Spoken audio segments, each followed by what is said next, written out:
Hello मित्रांनो, तुमच्या Marathi Dick चॅनलवर स्वागत आहे।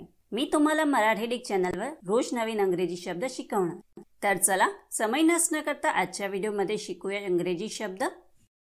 चोर्स।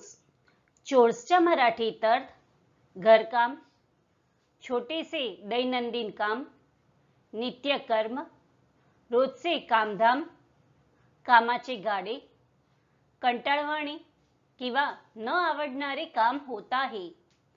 चोर्सला आपण वाक्यात प्रयोग करून बघूया। पहिला वाक्य आहे she is doing household chores. दुसरा वाक्य आहे do you share domestic chores with your spouse.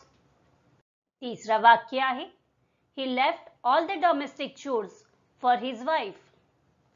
चौथा वाक्य आहे we share the domestic chores. Friends, व्हिडिओला लाईक, शेअर आणि कमेंट करायला विसरू नका आणि चॅनलला सबस्क्राइब करा। Thank you.